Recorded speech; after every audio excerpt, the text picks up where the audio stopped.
হয়তো ভাবতে পারেন যে আল্লাহ তাআলা হয়তো সবচেয়ে নৈকট্যপ্রাপ্ত বান্দাদের দিয়ে শুরু করবেন, যাদেরকে তিনি সবচেয়ে ভালোবাসেন। হয়তো তিনি তাদেরকে দিয়ে শুরু করবেন যারা সবচেয়ে বেশি নামাজ পড়ে, যারা তার উপাসনা সবচেয়ে বেশি করে, যারা আল্লাহর প্রতি আধ্যাত্মিক ধ্যানে সবচেয়ে মগ্ন। কিন্তু আল্লাহ কি দিয়ে শুরু করলেন? তিনি বললেন, আল্লাযীনা ইয়ামশুনা আলাল আরদি হাওনা। অবিশ্বাস্য রকম করুণাময় সত্তার বান্দারা, এই বিশেষ মানুষগুলো হলো তারা যারা বিনম্রতার সাথে পৃথিবীতে চলাফেরা করে। আল্লাযীনা ইয়ামশুনা আলাল আরদি হাওনা। সামনে এগোনোর আগে এটা দিয়ে কি বোঝাচ্ছে তা আমাদেরকে উপলব্ধি করতে হবে। এর অর্থ এটা না যে আপনি যখন রাস্তায় হাঁটবেন অর্ধেক রুকু করা অবস্থায় হাঁটবেন, এরকম ভাবে মাথা নিচু করে রাখবেন আর বলবেন যে আমি বিনয় প্রকাশ করছি। এটা বিনয় প্রকাশ করা নয়। আপনি সোজাভাবেই হাঁটবেন।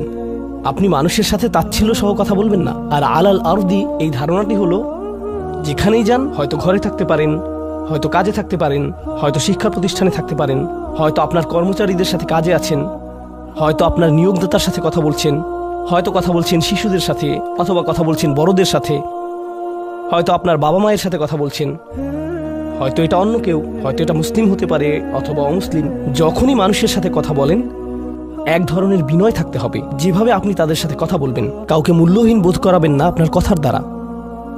যেভাবে তার দিকে তাকান, যেভাবে নিজেকে উপস্থাপন করেন, এটাই আল মাশি আলাল আরদি হাওনা। পৃথিবীর বুকে বিনয় সহকারে চলাফেরা করা, বিনম্রভাবে। আপনারা দেখবেন যে কোরআনে বিভিন্ন রকমের অহংকারের কথা এসেছে। এখন এখানে সবাই জানেন যে অহংকার হলো হৃদয়ের একটা ব্যাধি। এটা থাকে হৃদয়ের ভিতর, তাই না? কিন্তু ভিতরে যখন কোনো ব্যাধি থাকে, যেমন কোনো ভাইরাস যদি ভিতরে থাকে, বাইরে এর কিছু লক্ষণ প্রকাশ পায়, উচ্চ তাপমাত্রা, ঘাম, এই ধরনের লক্ষণ। কোরআন তুলে ধরছে অহংকারের কিছু লক্ষণ। উদাহরণস্বরূপ আল্লাহ বর্ণনা করছেন যেভাবে মানুষ অন্যের দিকে তাকায়। কোরআন বলছে যে এমন মানুষ ছিল যারা রাসূল সাল্লাল্লাহু আলাইহি সাল্লামের দিকে এভাবে দৃষ্টিপাত করত, ইয়াকাদুল্লাযীনা কাফারু লা ইউযলিকুনাকা বিআবসারিহিম। তারা এত কঠিনভাবে আপনার দিকে তাকায় যে তারা যেন তাদের দৃষ্টি দ্বারা আপনাকে মাটিতে ফেলে দেবে। এরকম কঠিনভাবে তারা আপনার দিকে তাকায়। অন্য কথায়, তারা কোনো কিছু বলেনি, তারা কোনো কিছু করেনি। তাদের অহংকার কোথায় ছিল? শুধুমাত্র তাদের মুখমণ্ডলে, শুধুমাত্র তাদের চোখে। তো তরুণদের জন্য এটা একটা উপদেশ। তোমার বাবা মা হয়তো তোমার সাথে কিছু নিয়ে চিৎকার করছেন, সেটা ন্যায্য বা অন্যায্য যাই হোক, আর তুমি বসে বসে শুনছো, আর তোমার রক্ত গরম হয়ে উঠছে এবং পাটা চিৎকার করতে মন চাইছে, কিন্তু তুমি শুধু কুৎসিত চাহনি দিয়ে তাদের দিকে তাকিয়ে আছো। এই কুৎসিত চাহনি দিয়ে তাকিয়ে আছো, আর তোমার মা বলছেন, আমার দিকে এভাবে তাকিয়ে আছো কেন? আমি তো কোনো কথা বলিনি। তুমি কিছু বলনি, এটা পুরস্কার পাওয়ার মতো কিছু না। তুমি কিছু বলনি, এটা পুরস্কার পাওয়ার মতো কিছু না। কারণ অধ্যত্ব শুধু তোমার কথাতেই থাকে না। তবে অভিনন্দন যে তুমি কোনো কিছু বলনি, এটা অপেক্ষাকৃত ভালো, কারণ সেটা তাহলে আরো খারাপের দিকে যেত।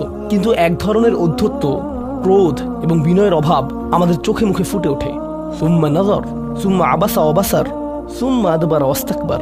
শুধু যেভাবে কারো দিকে তাকান, শুধু যেভাবে ভ্রু কুঁচকান, শুধু যেভাবে চোখ ঘুরান, কখনো কখনো যেভাবে কারো দিকে তাকান, কখনো কখনো যেভাবে কারো দিকে না তাকান। কেউ আপনাকে সালাম দিয়েছে, আপনি তার দিকে তাকালেন না, অন্যদিকে ফিরলেন এবং তা উপেক্ষা করলেন, অথবা শুধু ওয়ালাইকুম আসসালাম বললেন।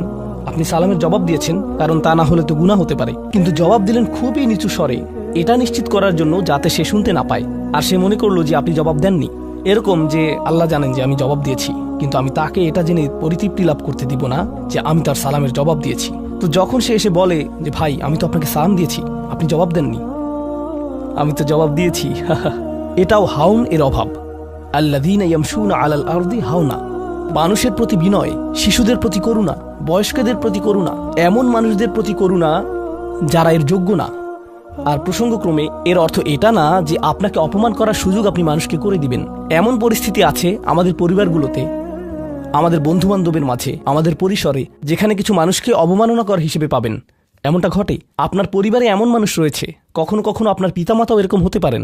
এটা খুবই কষ্টদায়ক বিষয়, এটা খুবই অন্যায্য বিষয়, আর আপনাকে এগুলো সবসময় শুনতে হয়, বারবার শুনতে হয়। শ্রোতাদের ভিতরে এমন নারী রয়েছেন যাদেরকে আমি দেখতে পাচ্ছি না, তারা পর্দার আড়ালে রয়েছেন, কিন্তু তারা যে অবস্থাতেই থাকেন, হয়তো শ্বশুরবাড়ির আত্মীয় অথবা ভাই বোন বা অন্য কারো কাছ থেকে তাদের কথা শুনতে হয়, আর তাদের এটা সব সময় শুনতে হয়, আর এগুলো শুনে তাদের রক্ত গরম হয়ে যায়।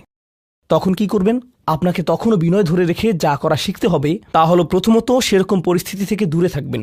যদি জানেন যে মেজাজের ভারসাম্য হারিয়ে ফেলবেন, তখন সেখান থেকে বেরিয়ে যান। এই মুহূর্তে আমি এই আলোচনায় অংশ নিতে পারবো না, দুঃখিত, আমি একটু হাঁটতে যাব। রাগে বিস্ফোরিত হয়ে যাওয়ার আগে এটা থেকে বেরিয়ে যান। এটাই প্রথমত এবং প্রধানত